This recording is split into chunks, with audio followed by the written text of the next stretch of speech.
you. Thank you, thank you. We're going to talk about this picture for just a second.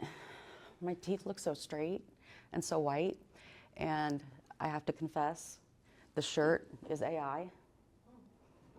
So I want you to know AI is not always bad, but I'm going to talk later about don't always use AI.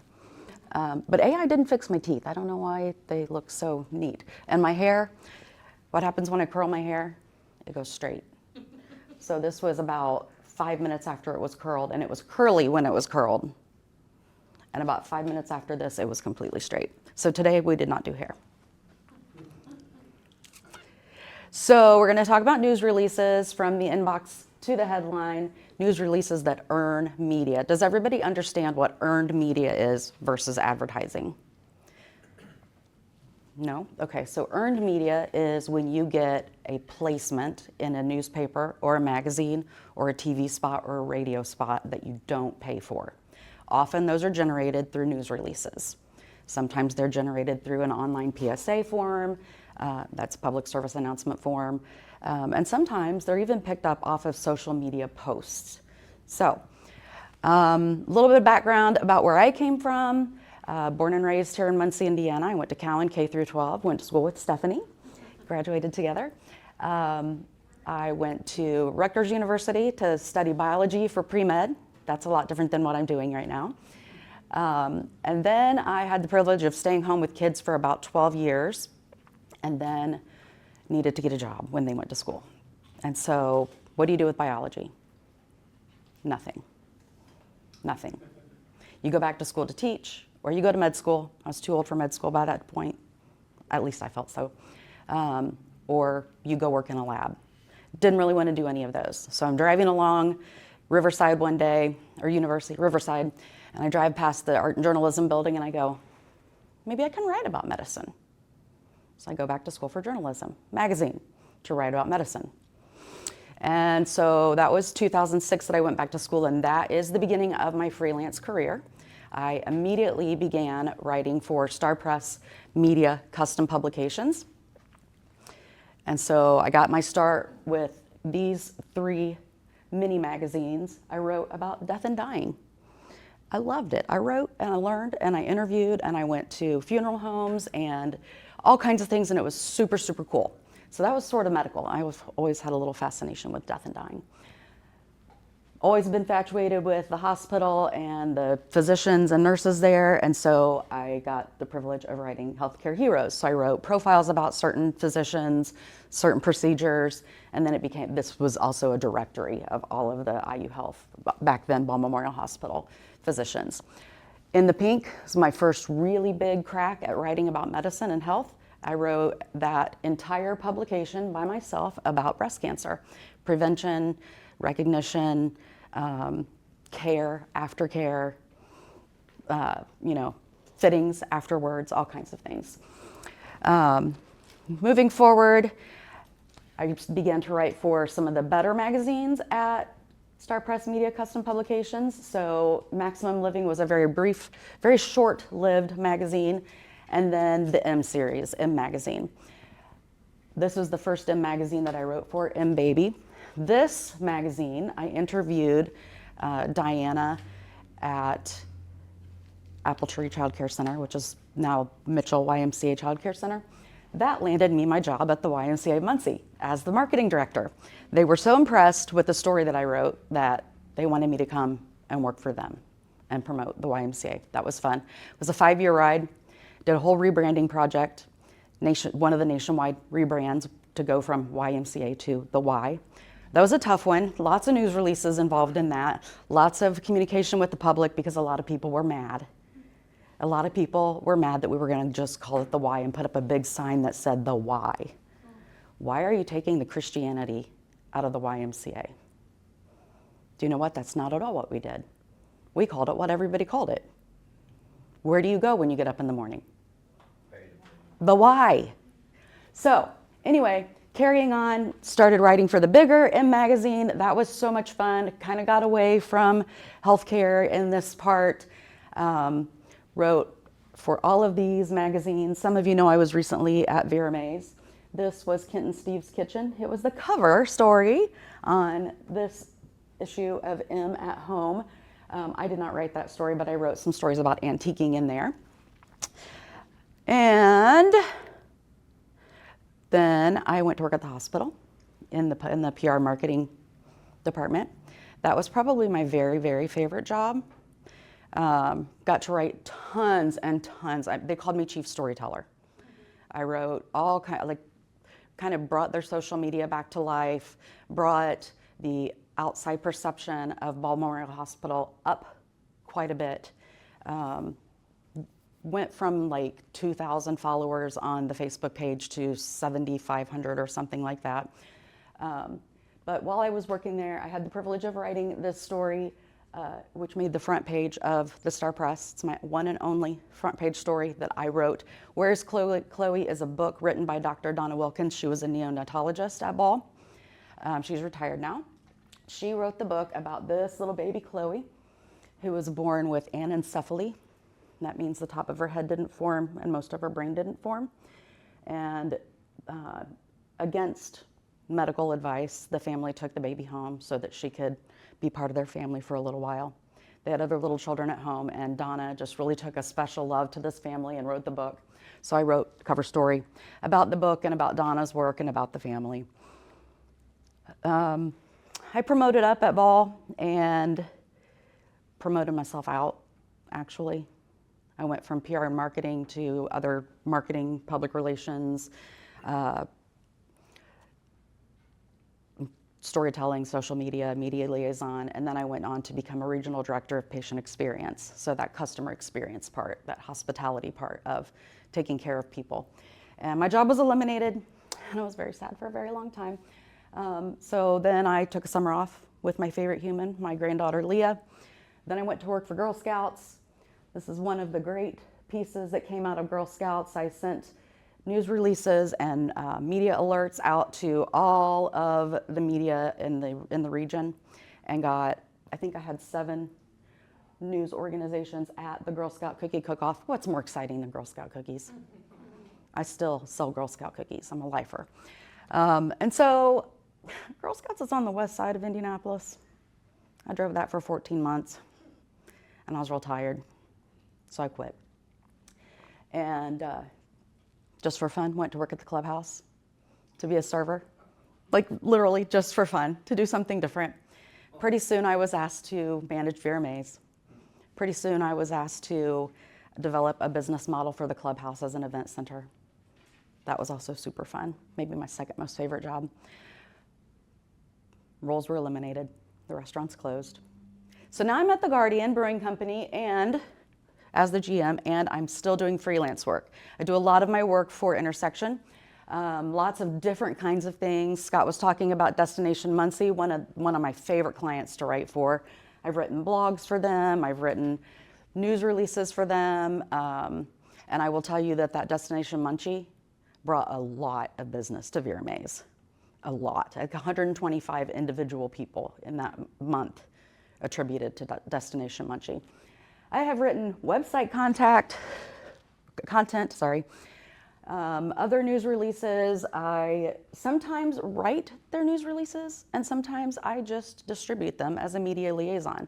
I have a ton of connections in media from all of my 20 years working in this industry, and so I have relationships with a ton. I have a lot of news reporters' phone contacts in my phone. Call them by first name. They know who I am when I call. Sherman Burdett, anybody watch Where is Sherman? Sherman is super fun, and I've been able to be on Where is Sherman twice, once with Girl Scouts and once for Fire Up Downtown. So, take a little pause. Now that you know about me, I would like to know something about you. I'd like for everybody to tell me who you are, even though I know almost everybody, I think. Tell me something that you've never done that you hope to do someday. You want me to go first? I want to skydive. I'm an adrenaline junkie. The faster the roller coaster goes and the steeper the hills, the happier I am. Sunny. Sure. I want to be able to foster like a lot of dogs. I think that'd be cool. My parents did it, and so I think it's very fulfilling to be able to be that safe haven before they go to their forever homes. Neat. I'm Olivia. I would like to go out of the country, just somewhere. That too. Just somewhere. I recommend Australia. Okay. See Hugh Jackman. No. It's just that the people are so nice and the culture is just, it's so outdoorsy and nature and beautiful. I'll go back to you. Nobody has to speak, by the way. This is not a forced assignment. I'm Audra. I would like to go see a Formula One race. Very nice. Formula One race? Cool. Yeah. I'm Amy. I'm with 4DCI. Audra's actually my intern, Okay. since she didn't say that. And you stole my thunder because I was going to say that I would love to go to Australia. Oh, it's worth it. I've been out of the country, but I haven't been there, so. Yeah, it's really worth it. I've done some news releases for 4GCI. Stephanie? Something that I've never done before, right? You've got me thinking. There's lots of things that I want to do. I think one of them is go to London at Christmas. That's always been a That dream. sounds romantic. Yeah. Yeah. New York City at Christmas time is really pretty dreamy Yeah. too. That's Yeah. a good idea too. Yeah. I'm Zach. I also think mine is related to traveling abroad. I'd love to see all the art in Italy. Oh, Yeah, yeah. Yeah, my brain was also on travel. So my name's Amelia. I work at Intersection. I'm a project manager there, and I want to go to Japan with my husband. So Very good. you have it too. We all were like, I want to go somewhere. Yeah. I'm Lynn Whitesell. I'm the creative director at Intersection. I've always wanted to travel to Old World, Kyoto in Japan. I don't need to see Tokyo. I want to see the Old World stuff. But yeah, we'll just travel together sometime. Yeah. Yeah. Definitely. My kids were part of a Japanese exchange student program in 4th and 5th grade at Burris. So the girls went to Japan one year. The next year we hosted 2 Japanese students. A couple years later, my son went to Japan. And then we hosted the next year 2 more Japanese students. And then we aged out of the program. But 2 years later, when the Japanese students came again, they were short a host home. So we got to host again. Super fun, I will tell you. Universal language for children especially. Food and games. Giggles. They know what they're talking about, even if they don't speak the same language. It's really cool. Did Adam go? Yeah. My name's Tanya Seid. I'm with the Muncie Arts and Culture Council. And it's great to hear your memories of that program because I've never been to Japan. I have neither. And based on all the enthusiasm my son had for his experience in Japan and the way he's introduced me to Japanese culture, I'd love to go with him to Japan. Yeah. I'm Jennifer Chris. I work with Ball State University Marketing and Communications. I have self-published a book, but I want to publish a book. That is one of my dreams too. But it's one that I don't think is going to come to fruition. My name is Brandon. I'm managing director at Intersection, and I want to create a game. Very cool.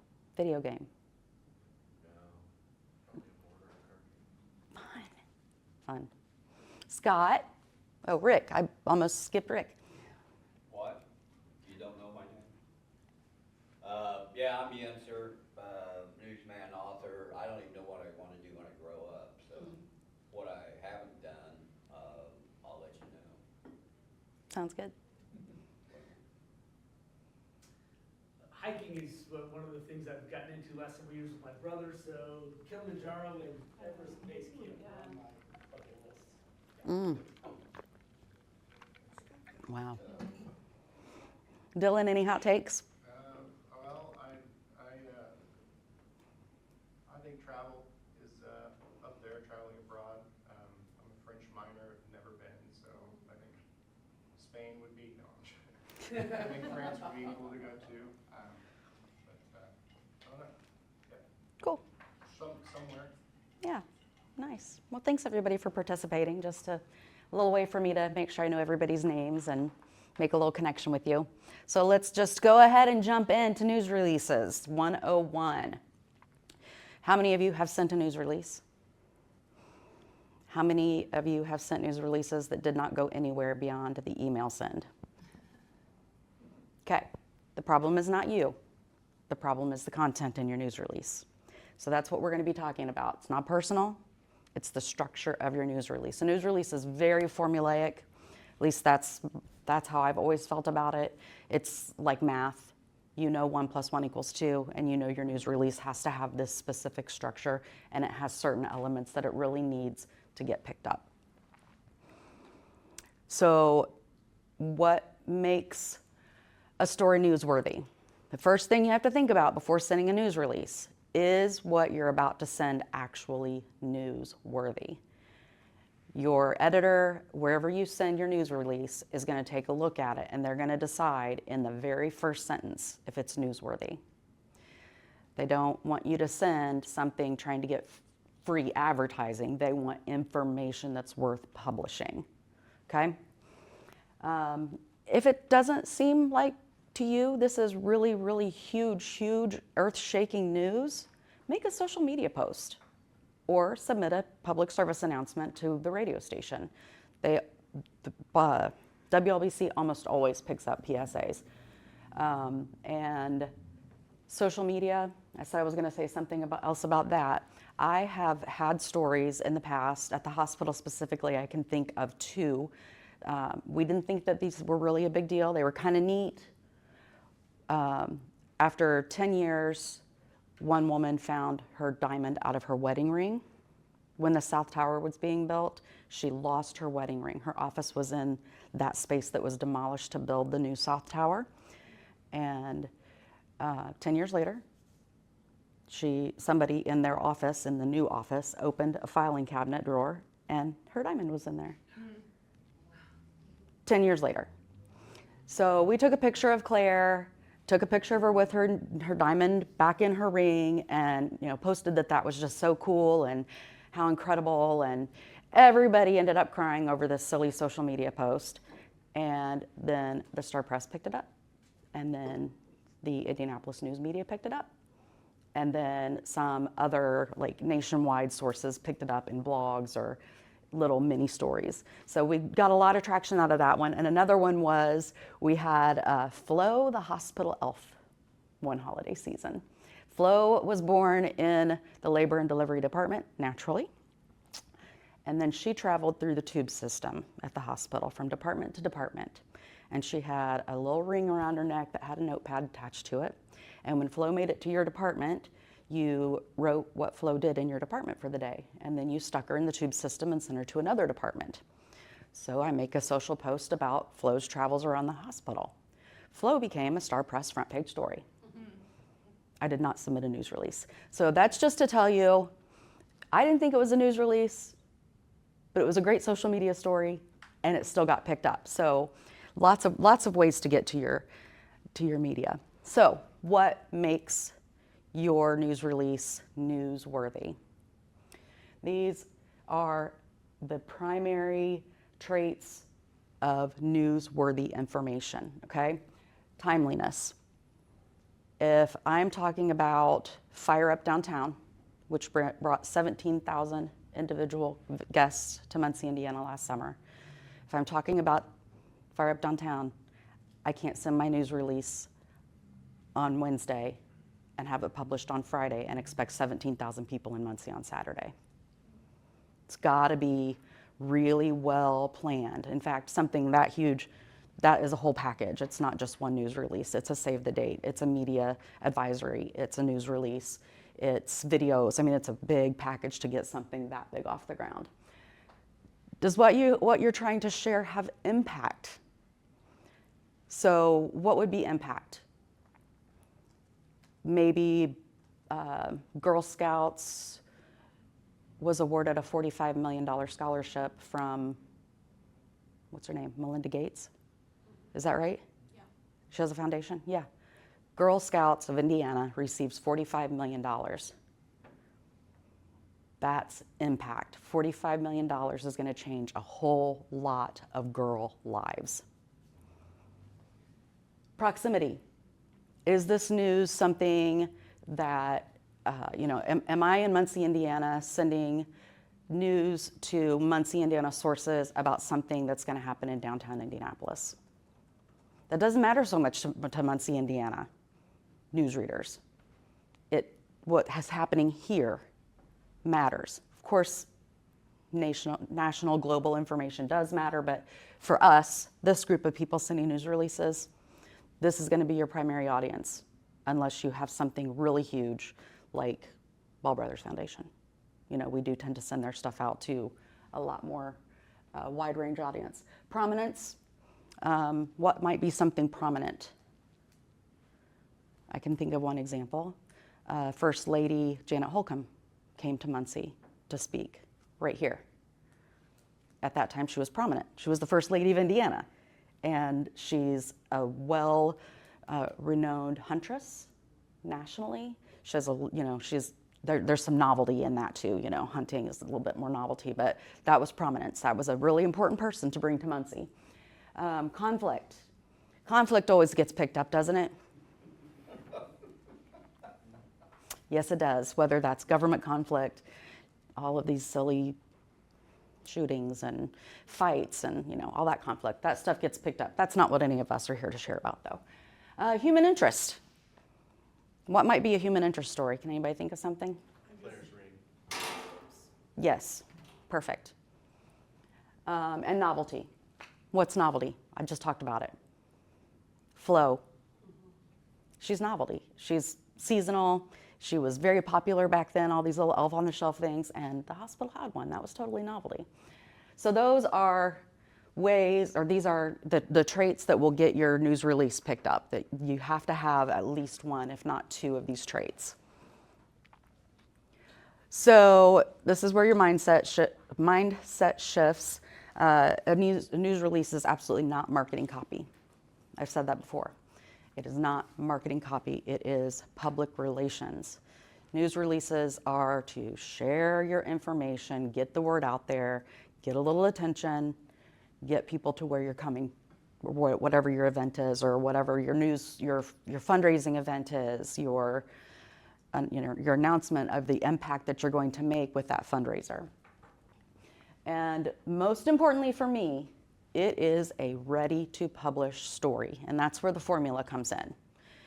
When you write your news releases, you want to write it as if I'm going to send this to Doug Walker at the newspaper, and Doug can copy, paste, and publish.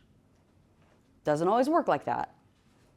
Sometimes things get moved around a little bit for space, or the headline gets edited, whatever, but that's the goal, is you want your editor to be able to copy, paste, and publish. Like I said, make it so they don't have to rewrite it. You're going to, I actually just said that.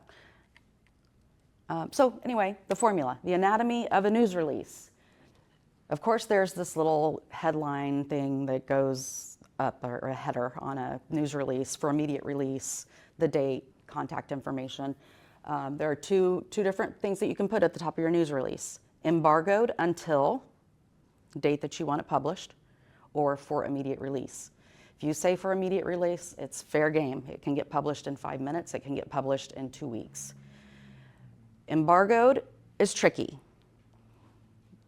I don't like to send embargoed news releases, because once it's in the hand of media, it's out of my hands. I no longer have control over when it's actually going to get published.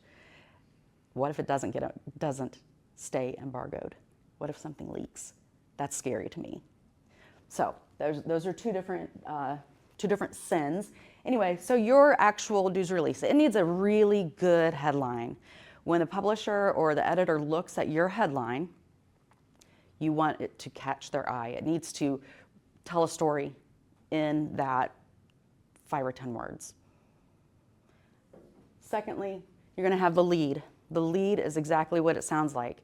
It's the most important paragraph in your news release. It needs to tell everything you want the editor to know in that one paragraph, 1 to 2 sentences. The who, the what, the when, the why, the where, the how. Briefly, but impactfully. When you get to the body, these are just support paragraphs. You're not going to restate everything again, but you want to add texture. You want to add substance to back up your lead. Okay, so Fire Up Downtown is happening again August 1st of this year in downtown Muncie, having drawn 17,000 people last year on August 1st. Whatever, you know, in some type of order like that.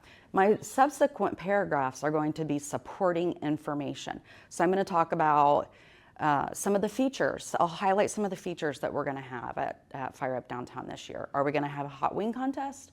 Are we going to have Muncie Idol again? Are we going to have steam print roller thing? You know, you're going to just start adding a little bit of texture to make this news release more important. Make the reader really want to be a part of what you're talking about. So you'll have a couple of body copy paragraphs, then quotes. Quotes are super important. Quotes stop the reader.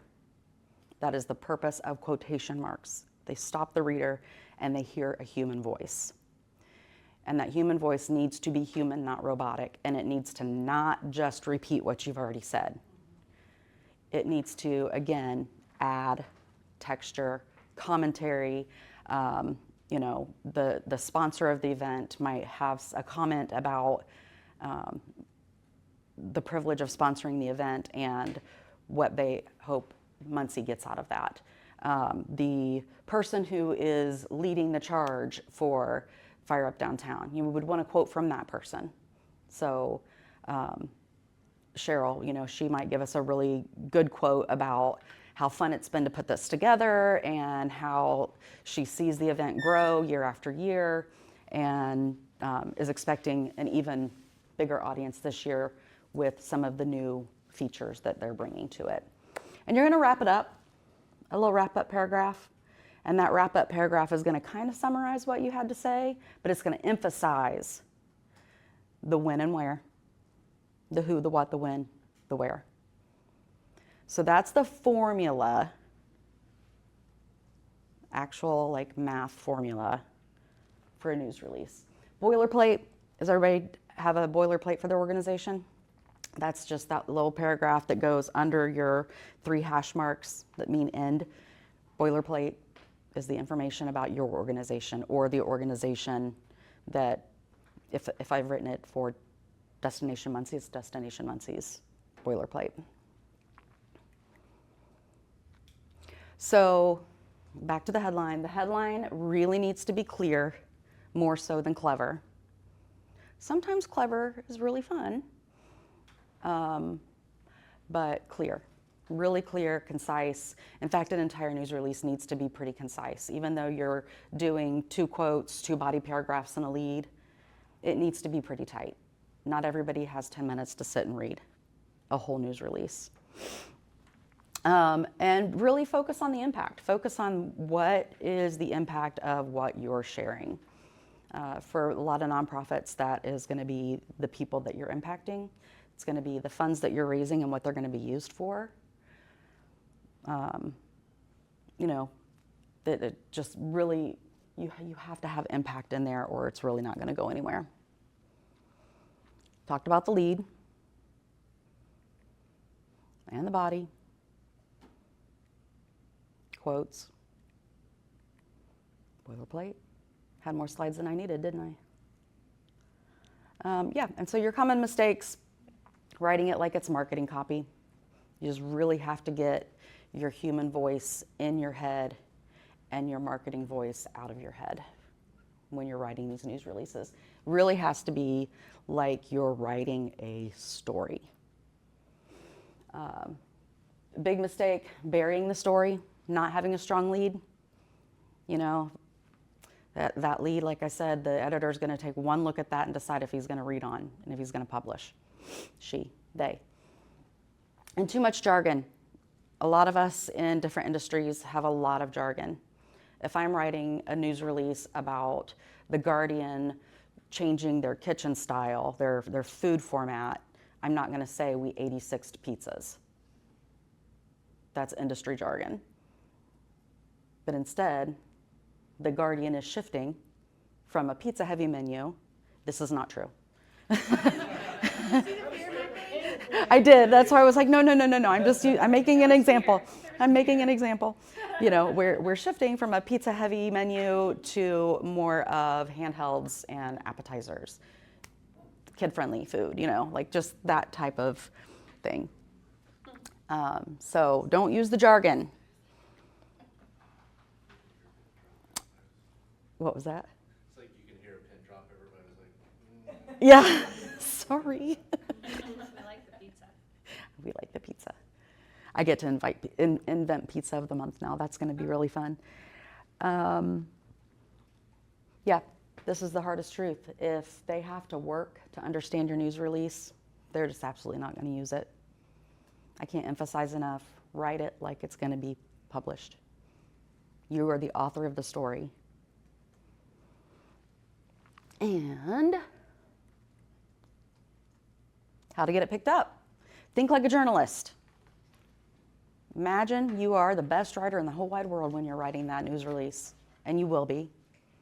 I have no doubt that anybody in here lacks. No doubt that they lack. No doubt that everybody in here has the writing skills to get this done. Make it timely. We talked about that already. You've got to be sure your news releases are sent at a timeliness in the day. Earlier in the day is better than later in the day. If I send a news release at 8 o'clock to Indianapolis media, there's a good chance I could get a news reporter in Muncie by that afternoon. If I send it at 3 in the afternoon, there's a bigger chance I'm not going to get a reporter to Muncie at all. Weekends. Don't send news releases on weekends. Mornings are better. Earlier in the week is better. And of course, if you're doing some really huge event, like I said, you want to really time that so that folks have time to get your event or your fundraiser on their calendar and make plans to attend it. So that's usually a week or more. And lead with relevance, you know, in that lead sentence, make sure that it's that lead paragraph, those 2 sentences make an impact and that they are relevant to the audience you're hoping to reach. Package it right. This is really important, especially for our local media. Package your news release. You need to have not only your news release copy, but 1 or 2 supporting photos. 2 is better than 1. Horizontal photos are better than vertical photos. In fact, Muncie Journal requires at least 1 horizontal photo. Include a byline, even though your news release typically has a byline on it. Sometimes the media is not sure who really wrote that. So include a byline in your email pitch and also include a suggested photo caption. Suggested. Those are key elements that you need to include in your email pitch. In your email pitch, you want to summarize your news release, but not rewrite it. So you're just going to pick out a couple of those really heavy-hitting facts or points, and then you're going to just say something like, the entire news release is attached for your reference. Please let me know if I can answer additional questions or get you connected with Judd Fisher, whomever. Okay? Is the email pitch more like bulleted? Sometimes it is. It just depends. Like, use Fire Up Downtown as an example. I would, in my email pitch, bullet what some of those activities are going to be, the exciting things, because bullet points also really stand out. But I try most of the time to keep them to just 2 brief paragraphs, and then the byline, the photo caption, and a thank you. This might be a slide, but yeah, relationships matter. So I told you I have some media people in my phone. Take every opportunity you get, no matter what line of business you're in. If there is a meet and greet with any media personnel, go to it. Or another option is send your own email meet and greet out to media. You can send, I'm Tanya, I lead the Muncie Arts and Culture Council. I always just want to say MAC. And I will be your media contact. I will occasionally send you news releases. I'd love to have your attention. Let me know if you have suggestions. Just introduce yourself. Don't be afraid. And like I said, attend.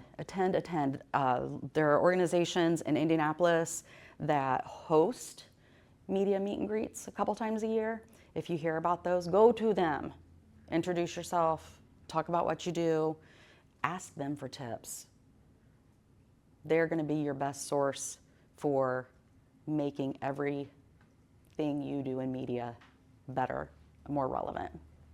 Is it appropriate to send some type of thank you gift, or I never know where that line is with media. I mean, I don't want them to be perceived that I'm trying to Buy them. Right? Right. But yeah, I've had some success recently, and I just really, my heart is thankful. I think that at least a thank you note is appropriate. Gifts are tricky.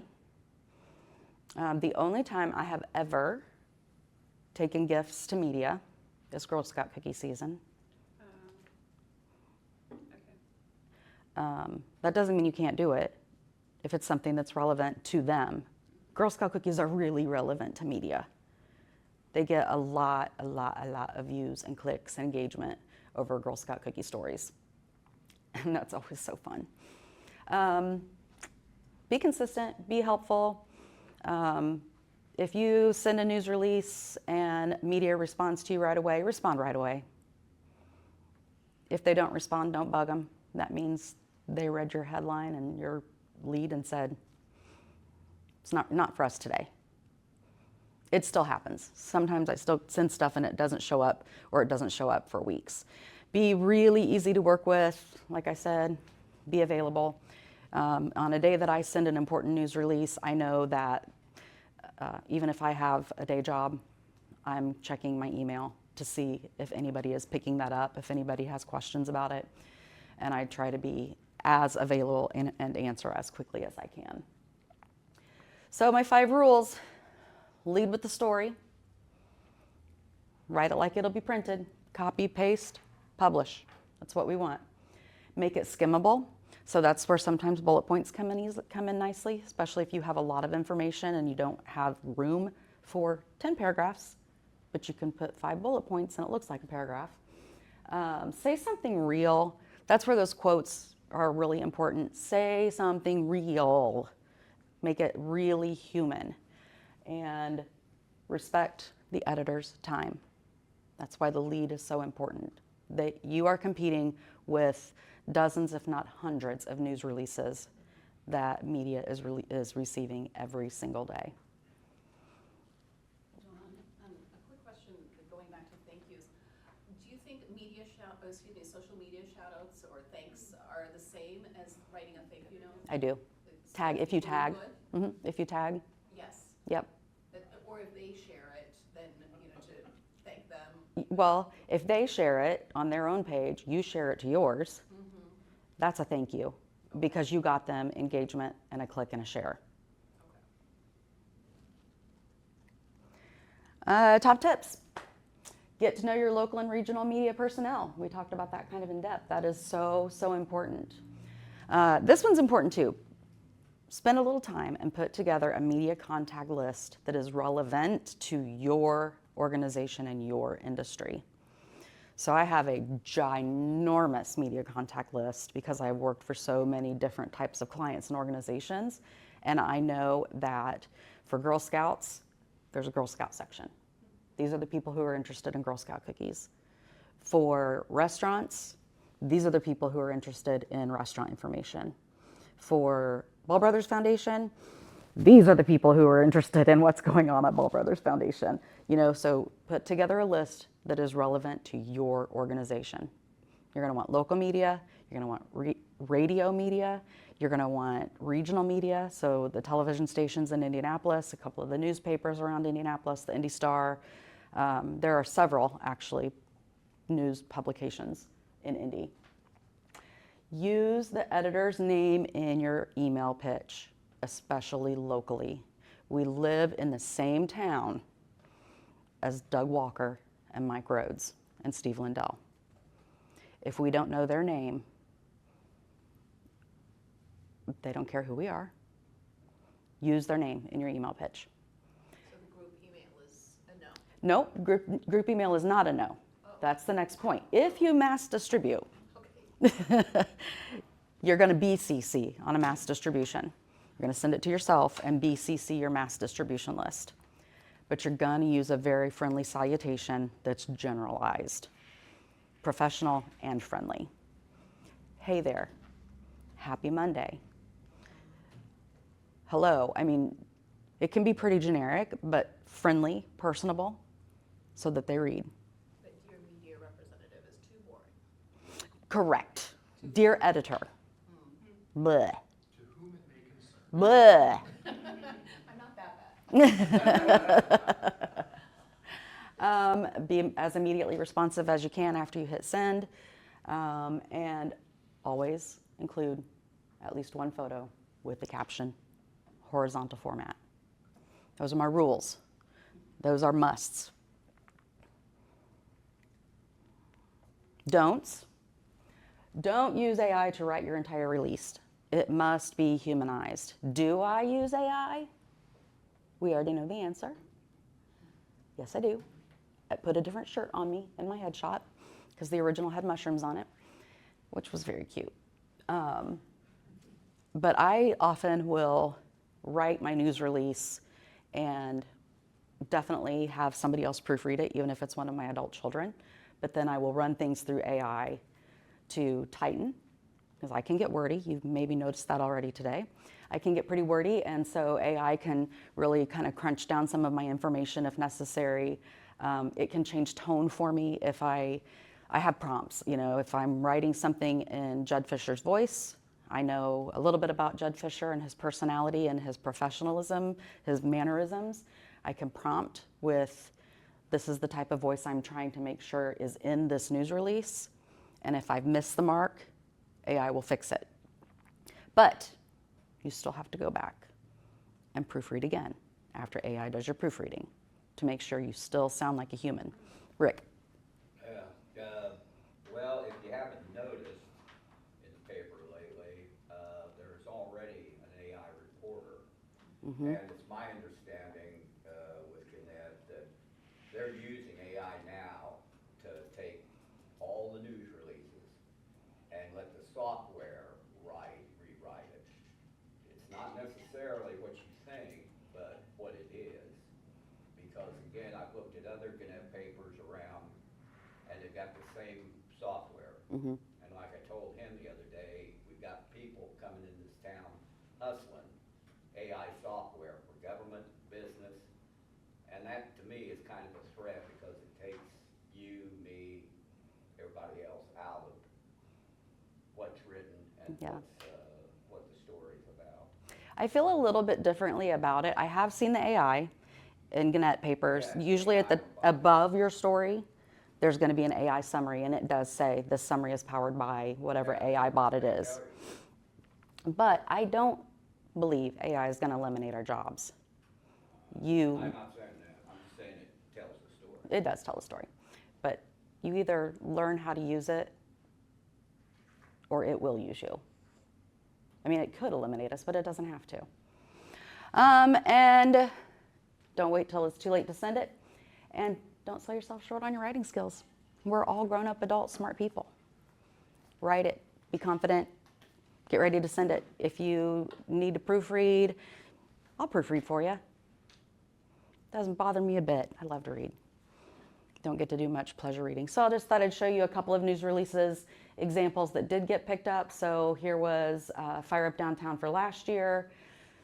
Probably almost exactly what I told you about it. Mark your calendars for Saturday, August 2nd from 1 to 10 p.m. as Fire Up Downtown, presented by Ivy Tech Muncie and produced by Muncie Downtown Development Partnership, returns to ignite downtown with an unforgettable day of free, family-friendly festival fun. Everything you need to know about that day is in that first paragraph. We follow it up with a little bit of texture, a little bit of information about the balloons and the activities, a nice quote from Cheryl, and then full details with a link. This full details with the link could also, instead of having a link, just be that summary of downtown Muncie, 1 to 10 on August 2nd.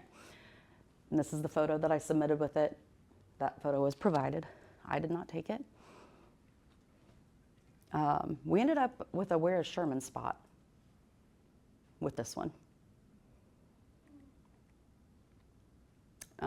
This was when I was asked to lead VRMAs. Why would this be important? Can anybody think about why somebody new leading VRMAs might be important? I think because lots of people who were regulars of VRMAs felt like they knew everybody there, and so if they don't know somebody, then they're happy to know who that person is now that they've walked in the door and seen your face. Yep. And another reason is after 20 years of ownership, Kent and Steve disappeared. There was no longer a face for a while. And people needed to know that they were going to be able to come in and see a face. And that it wasn't willy-nilly, you know, that I have hospitality background, PR background, restaurant background. So that was just another one that got picked up. And my very first day on the job, we had media in the door at VRMAs, partly because a separate news release that we sent was about the Wine Spectator Award. And so between the two of those, I had Indianapolis media come and do an interview with me over taking over the helm at VRMAs and the Wine Spectator. So, all right, I'll leave you with this one. Earned media is about giving journalists something worth sharing. That is exactly what it is. Give them something worth sharing. Not fluff, not a whole bunch of extra words, something worth sharing. That is it then. Thank you so much for having me. Thank you. Yeah, thank you, Dawn, for presenting and sharing your knowledge. You're welcome.